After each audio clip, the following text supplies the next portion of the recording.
A gente é responsável pela realidade que a gente constrói. E tá na nossa mão agora, na mão da nossa geração, continuar o legado que as gerações anteriores construíram.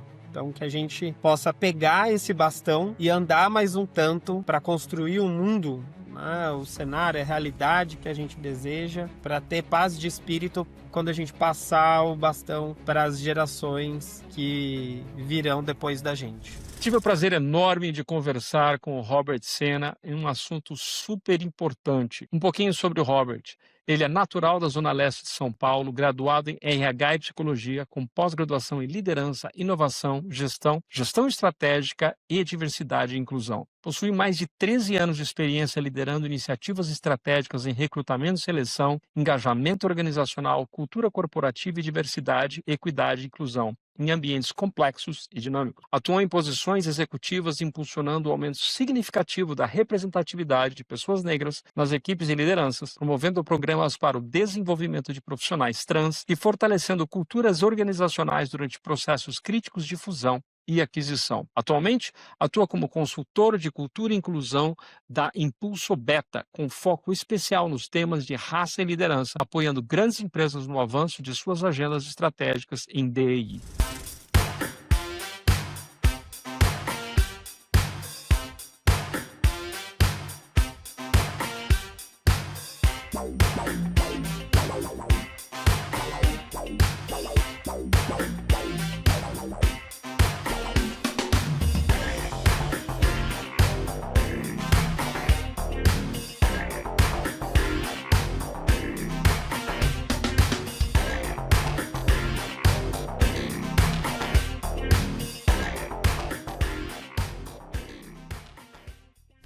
Eu, Robert Senna, pelo próprio Robert. Tá contigo, meu caro. Boas-vindas. Obrigado pelo convite, Carlos. Estou muito feliz também em poder participar do seu podcast. Tive a oportunidade de ouvir alguns episódios, vi a qualidade do material que você compartilha, né, e ao longo do tempo também. Então, estou bem satisfeito, feliz por estar aqui. Meu nome é Robert Sena, sou um homem negro, gay, nascido na Zona Leste de São Paulo, e muito dessas características me fizeram olhar para as realidades nas empresas, aguçar a minha percepção e buscar construir ambientes diferentes, né. Então, eu digo que meu propósito de vida é construir ambientes corporativos saudáveis para todas as pessoas, para elas poderem colocar, né, o seu potencial, em prática e construir uma carreira de sucesso, e que as leve para outros patamares. Então, ao longo da minha trajetória, esse propósito que foi me dando direcionamento para a tomada de decisão. Então, me formei em RH e psicologia, fiz 2 pós-graduações também, estou indo para a terceira agora voltada para a inovação. Participo de alguns grupos, então, sou membro da Forbes Black, fellow do Instituto Pactuar e sou mentor de carreiras na aceleradora de carreiras, né, um braço aí da Mulheres do Brasil, organizada principalmente pela Luísa Trajano. Então, tenho direcionado minha carreira para esses lugares, construí minha carreira em recursos humanos, liderando muitos dos subprodutos de RH, cultura, engajamento, recrutamento e seleção, pertencimento mais recentemente, até migrar para a diversidade e inclusão, que tem sido o principal momento de dedicação de carreira, né. Então, como curiosidade, se eu não fosse psicólogo, eu seria biólogo especializado em ornitologia. Então, Uau! então eu gosto Isso é muito muito interessante. de pesquisar e observar coisas, assim. E Maravilha. passo para você. Boas-vindas. Realmente estou muito honrado aqui com a sua participação. A gente sempre busca trazer o que existe de melhor, alto nível e qualidade. Dá para ver que a barra está altíssima hoje. Ahm, como é que está a sua percepção?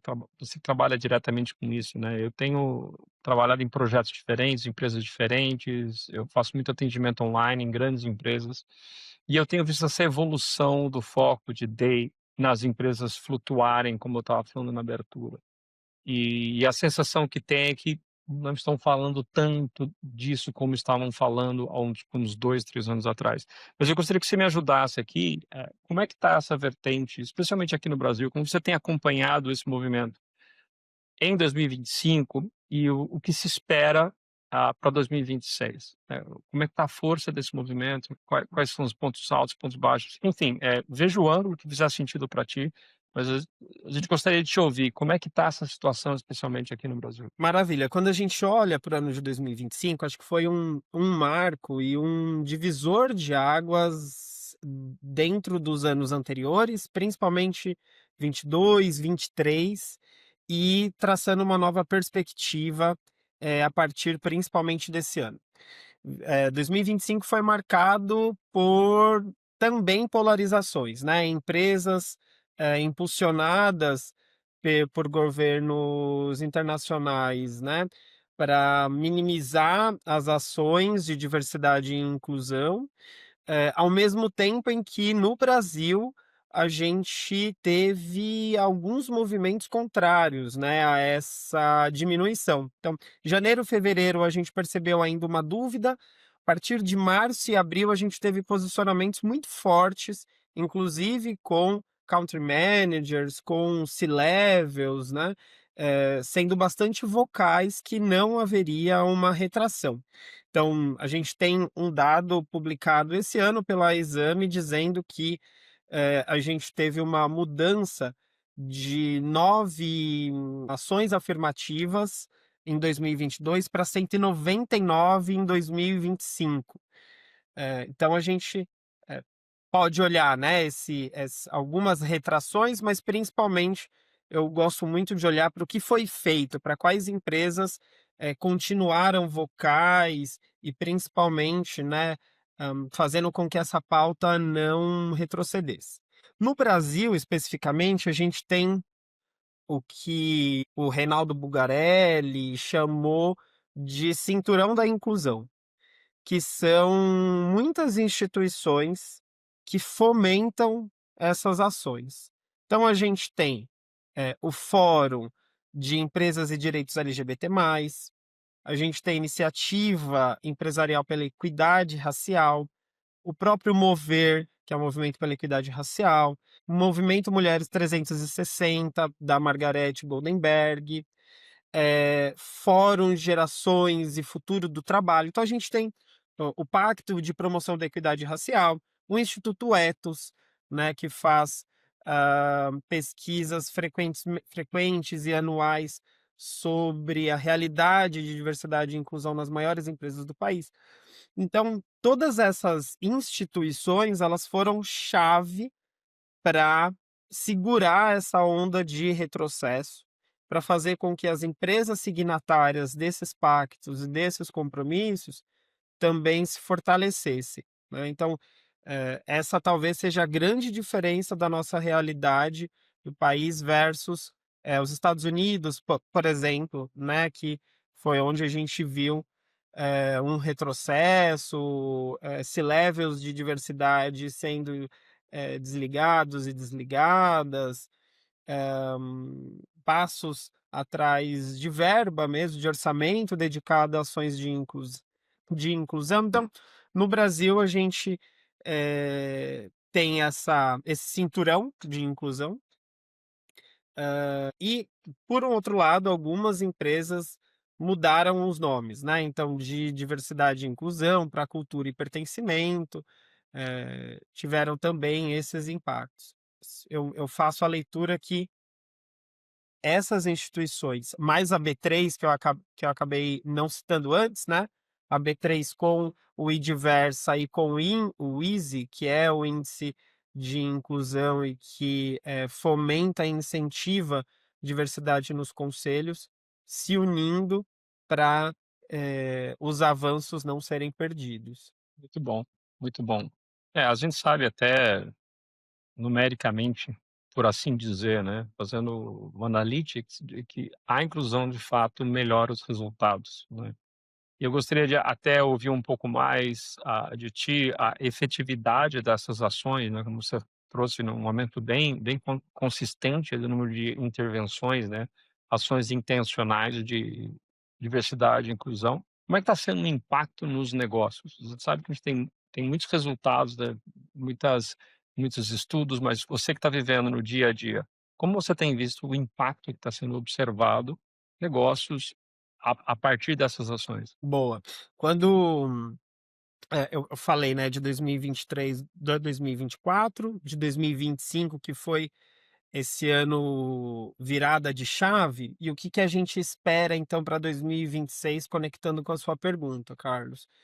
Eh, Diversidade e inclusão, ela precisa estar conectada com o negócio. O que que é estar conectada com o negócio? É quando a gente olha para a jornada de maturidade que essa organização vai fazer, com essas ações, a gente entender como então que essas ações de inclusão vão se conectar com a cultura da organização, com o negócio dela e o que que motiva essa organização, essas organizações a começarem essa jornada ou a continuar essa jornada.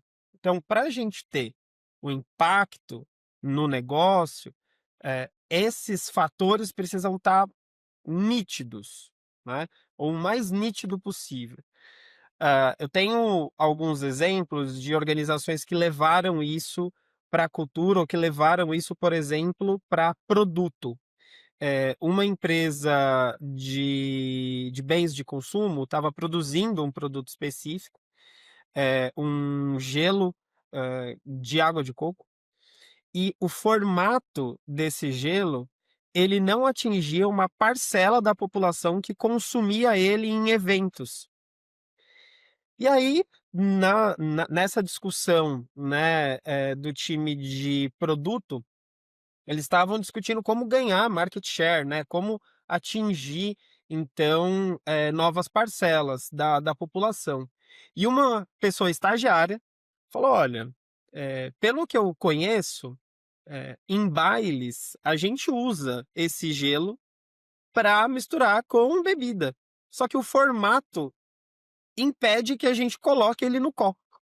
E aí então, esse time, estudou esse formato, viu como mudar, e eles conseguiram então, atingir esse resultado de aumento de vendas por essa mudança. Então esse é um dos exemplos de como diversidade e inclusão, bem aplicada, né, e óbvio que tem diversas camadas aqui, né, tem como que a minha cultura está estabelecida, para que haja horizontalidade, outras pessoas de diferentes senioridades participem da discussão, a ponto de contribuir, o quanto que esse ambiente é seguro para que essas pessoas participem e tragam as suas contribuições. Um passo anterior, né, como que eu, estruturo o meu recrutamento e seleção, minha atração de talentos, para considerar pessoas de diferentes origens, de diferentes regiões, né, de diferentes marcadores sociais. Então, tudo isso a gente, acaba tendo antes para culminar, nessa inovação. Então, esse é um exemplo prático de como diversidade e inclusão conversa com os negócios, tá. Passo para você e depois retomo um pouco mais nisso, tem alguns dados recentes também que seriam interessantes compartilhar. Pode continuar, eu quero ouvir. Estou aqui para Boa. aprender.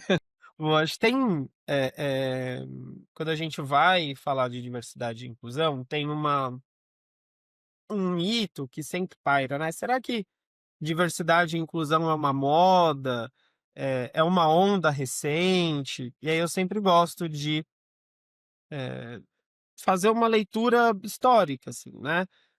A gente tem eu escolhi um marco aqui, que é a Constituição de 1988, que traz para a gente uma percepção de, não discriminação, né, de valorização das diferenças. Depois a gente tem os anos 90 com leis também que falam sobre, cota de pessoas com deficiência no setor privado, proibições de práticas discriminatórias. Nos anos de 2010, nos anos 2000, especificamente 2010, a gente tem a publicação do Estatuto da Igualdade Racial. A gente tem, em 2015, a Lei Brasileira de Inclusão, né, dando diretrizes e bases para as empresas que querem, então, ter práticas para a inclusão de pessoas com deficiência, e mais recentemente, 2023, a Lei 14.611, que é, uma lei que fala sobre discriminação de gênero, né, a lei contra a assédio emprega mais mulheres. Então, existe todo esse histórico que fomentou e incentivou a evolução, o avanço das discussões de ambientes, corporativos inclusivos para que a gente chegasse até aqui. Então, não são discussões de curto prazo, né, são discussões de longo prazo. E mesmo em 1988 também foi, o resultado de ações, de lutas e de reivindicações anteriores, né, a esses anos. Então tudo isso para dizer que, diversidade e inclusão não é uma ONG. E aí, para a gente continuar, é importante pensar nos diferentes stakeholders, né, nos agentes que influenciam essas ações dentro das empresas. Então, a gente tem, por exemplo, os C-levels como talvez figuras de sponsors, né? São essas pessoas que, se elas forem vocais, e aí a gente tem um executivo especificamente, que é o Theo van der Loo, que eu gosto muito de como ele vocaliza, de como ele fomenta essas discussões de inclusão, muito conectado com a inclusão racial, mas como que ele traz isso e mantém isso em voga nas empresas? Então a gente tem esse primeiro agente, esse primeiro stakeholder dentro das empresas, que são C-levels e CEOs como sponsors. A gente tem outros agentes que são as médias lideranças, que muitas vezes acabam sendo tomadas por outras ações dentro das organizações, e não necessariamente desdobram as ações de inclusão para camadas hierárquicas diferentes. E a gente tem um nome para esse movimento que é o Frozen Middle, né? Então, quando bem estruturada essas ações de inclusão, a gente conta com sponsors no C-level e com essas pessoas, esses gerentes, essas gerências que vão desdobrar as metas da organização em inclusão para as camadas diferentes dessa empresa, né, que são responsáveis, então, diretamente por todo o ciclo de gestão de pessoas, contratação, avaliação de desempenho, feedback, promoção, demissão. E aí, essas gerências, tendo esse olhar inclusivo para cada uma dessas etapas, vai fazer com que as metas assumidas, esses compromissos, sejam desdobrados em realidade. Mas não acaba por aí. A gente tem outros agentes importantes, são as pessoas colaboradoras, né? Então, como que a gente, nessa jornada, prepara essas pessoas para as mudanças necessárias e que envolvem cultura, né? Então, o que que a empresa acredita, né? O que que essa organização acredita? Que valores são esses que conectam, então, com inovação, com respeito às diferenças, antidiscriminação. Então, esses são os agentes principais e que a gente poderia dividir um pouco mais as responsabilidades, agora olhando para áreas técnicas, né? Então, como o RH conversa com políticas e indicadores, como a área de compras avalia a contratação de empresas fornecedoras, né? Como a área de produto desenvolve produtos, considerando diferentes pessoas, como a área de facilities prepara, né? A gente tem aí um número bastante grande de empresas voltando ao presencial, como a área de facilities, então, prepara esse escritório, esse ambiente para receber essas pessoas, né? Então a gente tem esses diferentes stakeholders e que, quando bem conectados e azeitados, vão trazendo ações mais concretas de inclusão e principalmente mostrando o impacto disso, né? Mostrando o impacto, como eu disse, daquele exemplo, mas a gente também tem outros dados que falam que diversidade e inclusão impacta diretamente em margem de lucro, né, com 39% mais chances de serem mais lucrativas.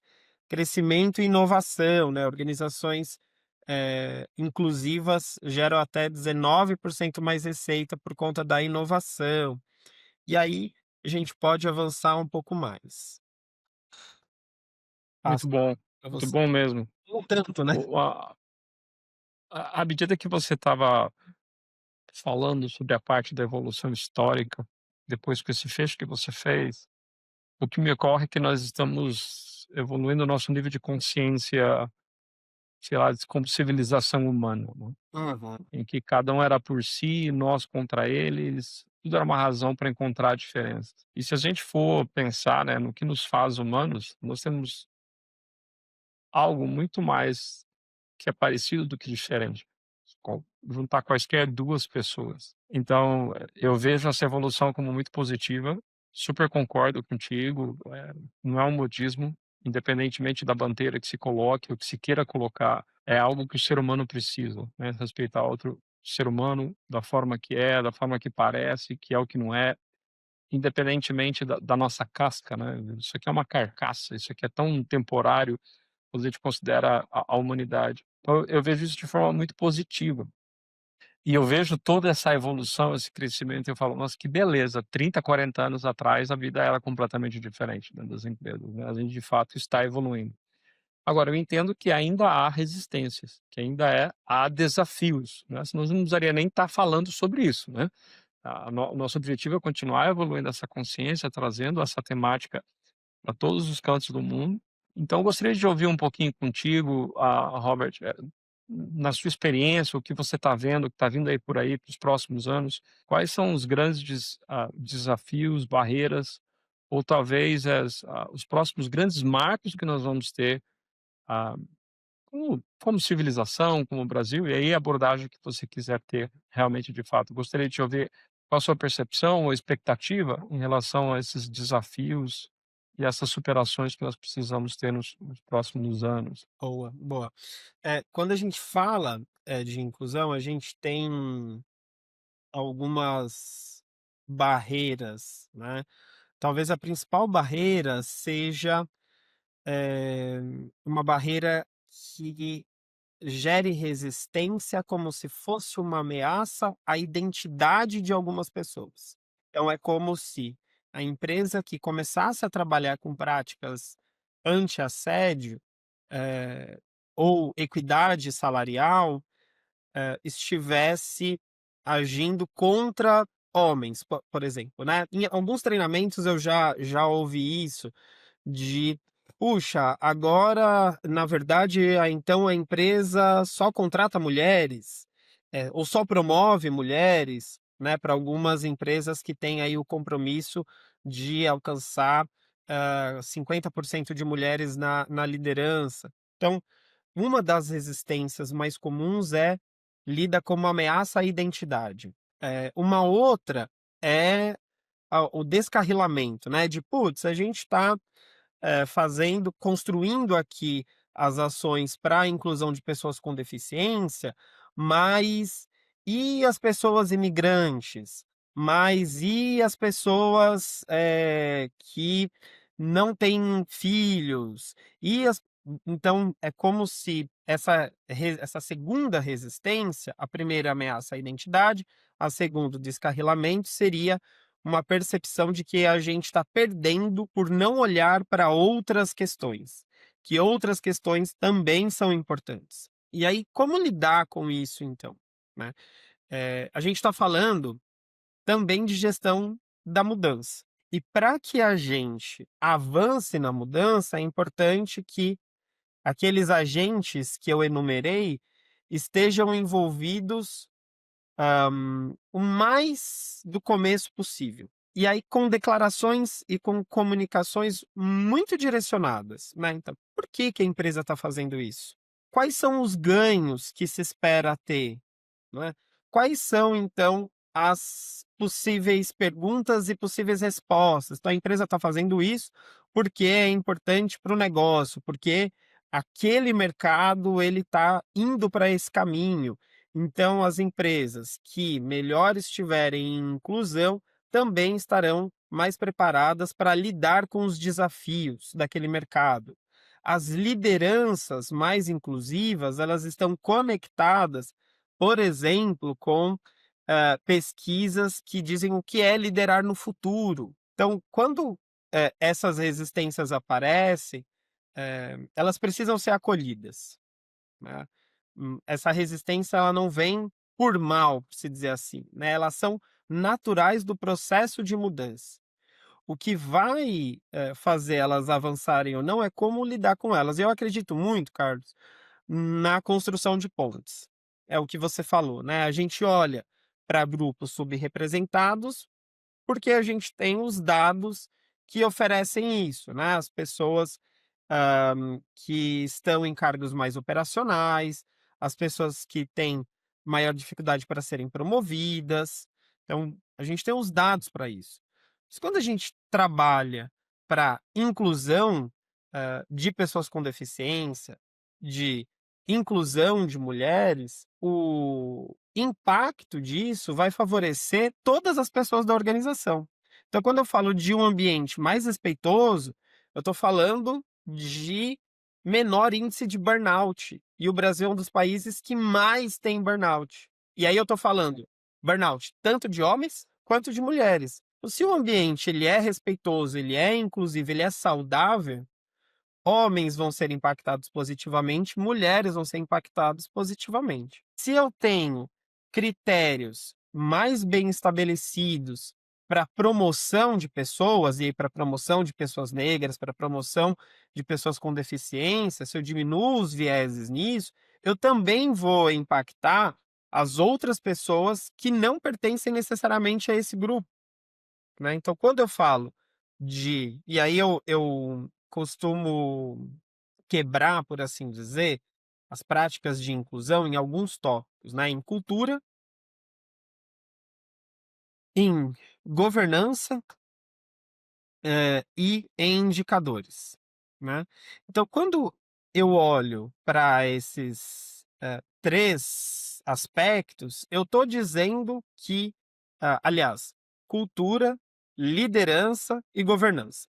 Quando eu olho para esses 3 aspectos e quais ações eu vou fazer para acompanhar melhor os meus compromissos, as minhas metas e indicadores, estabelecer quem vai acompanhar isso, como eu preparo as minhas lideranças para liderarem melhor, usarem melhor as ferramentas de liderança e como que eu faço a gestão da minha cultura para que essas pessoas se sintam mais seguras e performem melhor, eu estou falando que eu vou impactar todas as pessoas colaboradoras dessa organização, né.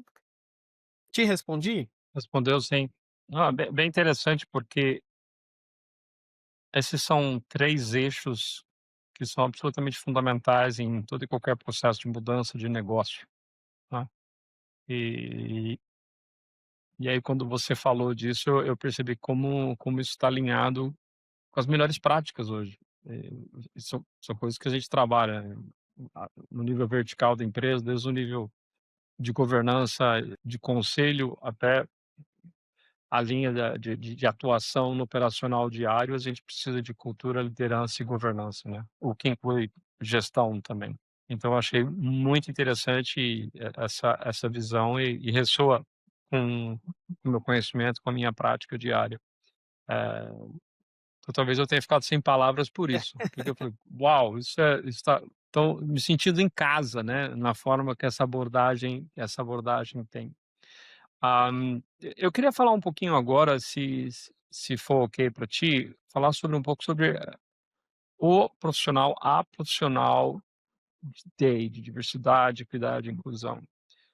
Quais são as características, competências dessa função, né? Como você tem boa experiência nisso, eu imagino que você deve refletir nesse processo. E aí eu gostaria de te ouvir pensar alto em relação a isso, né. Se alguma pessoa se sente chamada, porque eu acho que não é simplesmente um cargo, não é uma função, eu acho que isso é um chamado, né, porque isso é um legado que eu acredito que as próximas gerações vão colher os benefícios do que está sendo plantado hoje, que continua sendo plantado. É claro, a gente está tendo benefícios, mas eu acredito que as próximas gerações, como você falou, né, o processo é uma evolução, vão colher ainda mais esses frutos. Então, quem se sente chamado a trabalhar com isso? Quais suas habilidades, competências, crenças, padrões de comportamento? Assim, gostaria de te ouvir em relação a isso, né? O que faz uma boa profissional dele? Boa, boa. Eu digo que o profissional, né, a pessoa de diversidade e inclusão é uma pessoa complexa, porque para fazer a gestão de inclusão dentro das organizações, eh, dependendo do nível de maturidade, pensando que a gente vai avançando na jornada de maturidade, de inclusão, essa pessoa precisa dominar alguns temas. Eh, o tema principal, eu diria que é o ciclo de gestão de pessoas. Então, ser uma pessoa que ah, ah, tem alguma conexão, alguma proximidade com RH.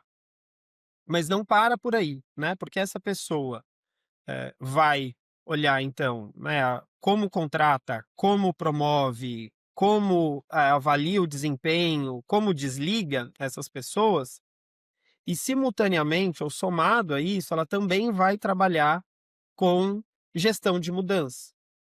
Ela também vai trabalhar com discussões para áreas do negócio. Então, como é a inclusão para marketing? Daí seria interessante ela entender al- né, algumas questões de marketing. Como que essa inclusão é desdobrada para comunicação interna, como que, então, essa empresa vai assumir compromissos? E aí tem uma relação com, o mercado que essa pessoa atua, para ter uma discussão de qualidade para quais compromissos? Para onde que o mercado está indo?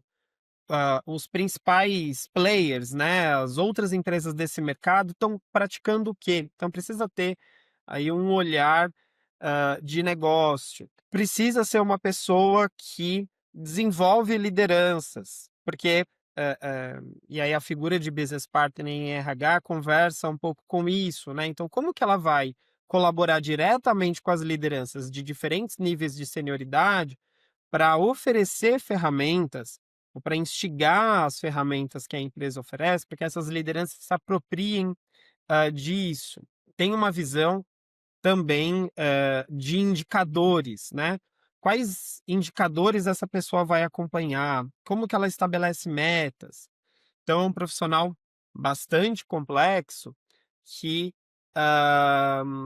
acumula algumas disciplinas. E o principal, acho que para além da técnica, é essa pessoa, ela diria que precisa ter uma vontade de construir um mundo diferente, né? Talvez a inovação radical que a Grazi Mendes fala, né? Então, acho que essa pessoa precisa estar com um olhar no presente, instigada por construir um futuro, tendo o passado como aprendizado.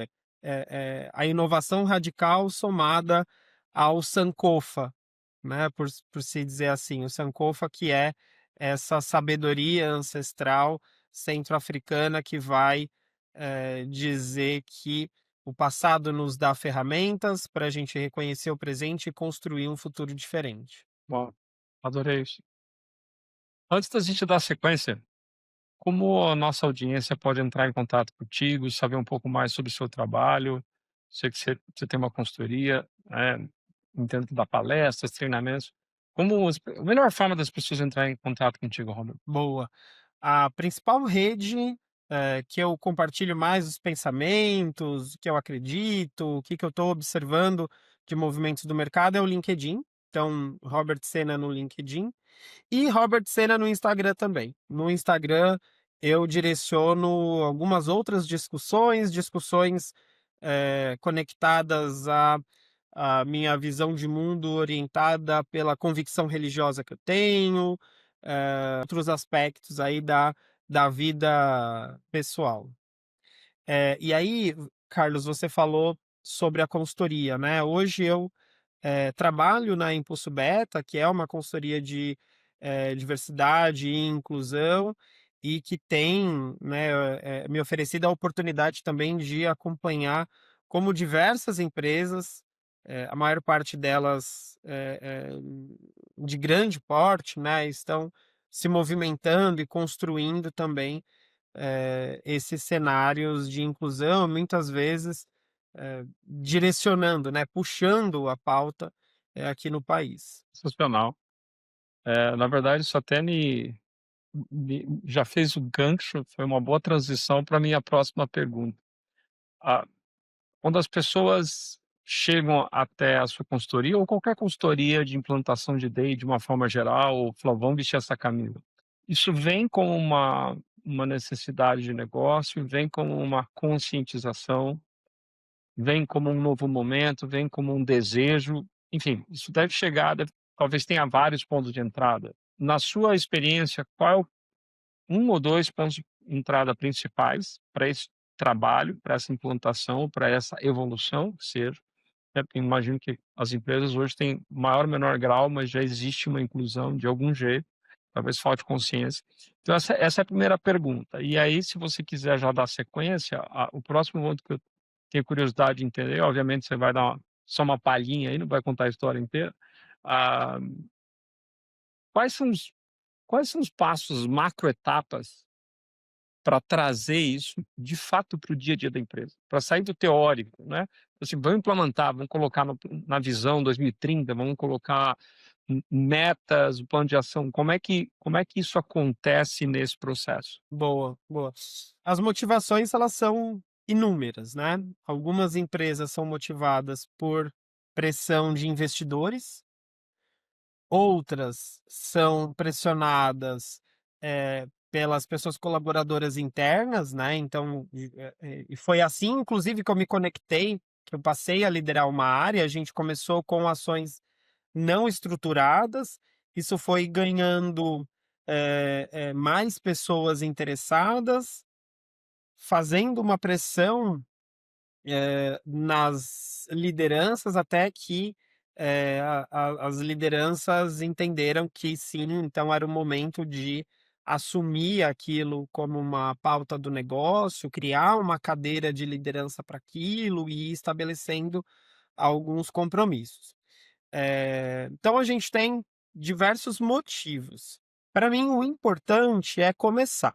O que necessariamente motivou, se é porque é o certo a fazer, né? Eu acho que o importante é comece, né? E o começar também implica numa consciência da jornada.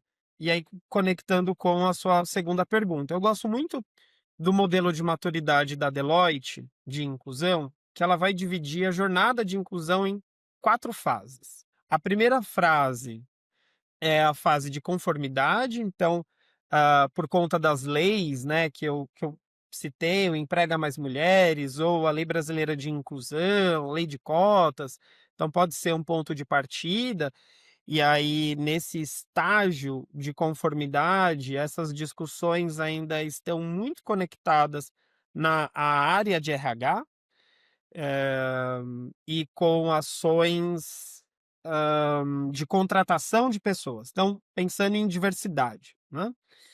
O segundo estágio é o programático, é quando, isso ganhou um pouco mais de volume, eh, já atinge mais pessoas, né, já angaria, figuras de aliados, e aí há necessidade de criação de políticas. O terceiro estágio é um estágio um pouco mais avançado, que é o estágio de liderança. Então, começa a se ter uma integração mais sistêmica, essas discussões de diversidade e inclusão ganham outras áreas, então, podem ser ainda direcionadas e fomentadas pela área de RH, mas a gente já tem mais lideranças entendendo a importância, falando, um nível de consciência maior de vieses e como que esses vieses inconscientes se manifestam na gestão de pessoas,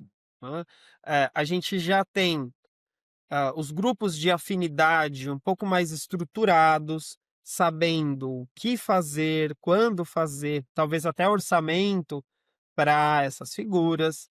A gente já tem ações afirmativas, né, e compromissos estabelecidos, públicos ou não, de metas para mulheres, para pessoas com deficiência, para pessoas negras no quadro geral e nas lideranças. A gente já tem muito provavelmente nesse estágio de liderança, diretorias, C-levels, talvez conselhos envolvidos em alguns momentos. Então é o estágio mais avançado. E o último estágio é o estágio integrado. Um A cultura respira a inclusão. Então, quando eu vou desenvolver um produto, eu penso no desenvolvimento desse produto. Eu tenho pessoas, de diversos marcadores sociais. A gente tem exemplos de, desenvolvimento de dispensers, em que esse dispenser ele não lê a pele negra, então ele não libera o sabonete. A gente tem na Oh, construção de carros, muitas vezes, carros que não reconhecem a pessoa negra como uma pessoa e acaba atropelando. E quando a gente coloca a pessoa branca, a gente tem, essa leitura. Então, o estágio integrado, a gente pode dizer que é esse momento avançado da organização onde a lente de inclusão, ela é colocada e considerada nas tomadas de decisão de negócio. Hã, eu gosto de pensar como uma jornada para que essa figura ou essas figuras que lideram à frente de inclusão, elas saibam que é um processo, assim como transformação digital, transformação cultural. Agora a gente tem discutido muito como inteligência artificial se integra às práticas e dia a dias de negócio. Quando a gente fala em inclusão, a gente também tem a necessidade de olhar como um processo, né? Então, tudo bem se a empresa nesse momento ela está no primeiro estágio, no estágio de conformidade. Eh, como que ela olha para isso e estabelece marcos importantes para passar para o segundo estágio, né? Quem são, os agentes que eu falei lá atrás? Quem são os agentes mais próximos e que podem ser pessoas promotoras para que avance, né? Quais são as áreas talvez mais avançadas?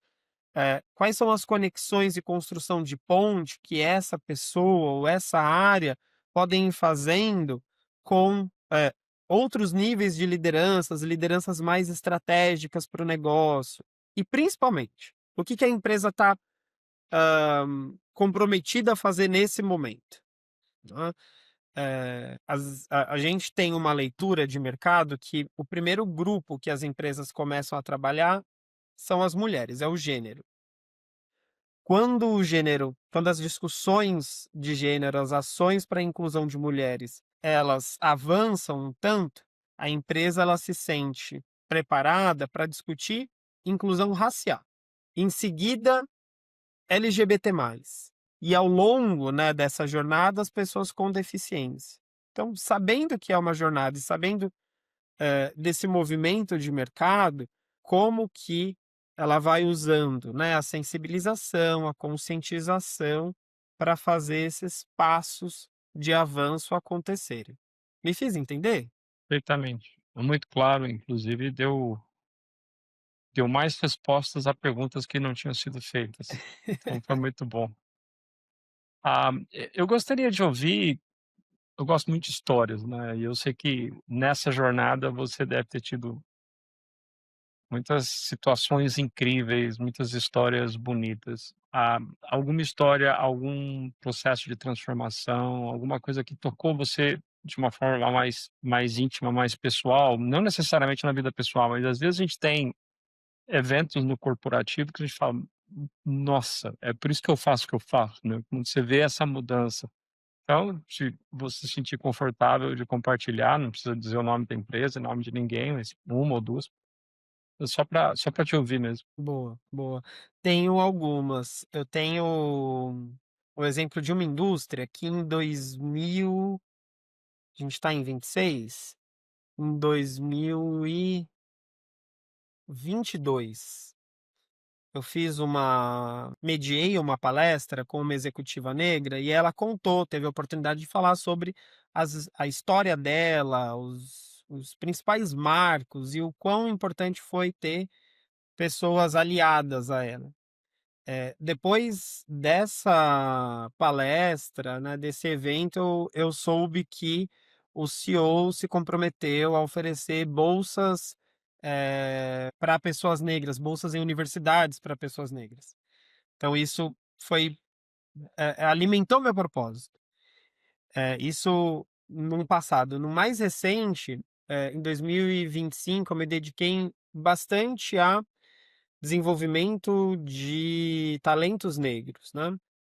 E aí ver, pessoas sendo promovidas, no meio do programa de desenvolvimento de talentos também me alimentou muito. Foi um programa bastante completo dessa empresa de seguros, porque ela somou, esses workshops voltados a desenvolvimento de competências específicas, com com mentorias de lideranças de dentro da empresa, somado a momentos de encontro com essas lideranças que estavam mentorando para entender, né, quais dificuldades elas estavam tendo, e ao mesmo tempo, encontros com as lideranças diretas das pessoas participantes do programa.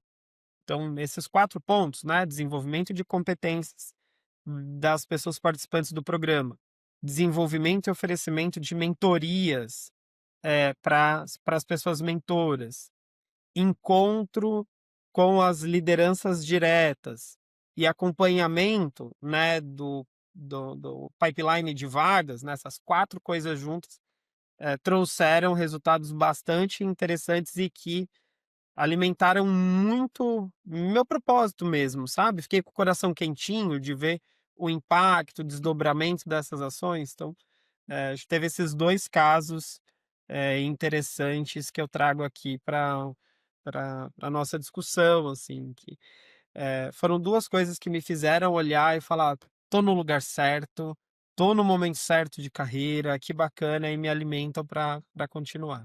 Sensacional. Muito lindo ver isso, né. É por isso que a gente acorda de manhã, né, essa quando a gente vê essa diferença, não só na empresa, mas na vida das pessoas, seja lá quais forem os stakeholders, é muito impactante. Muito bem, meu caro,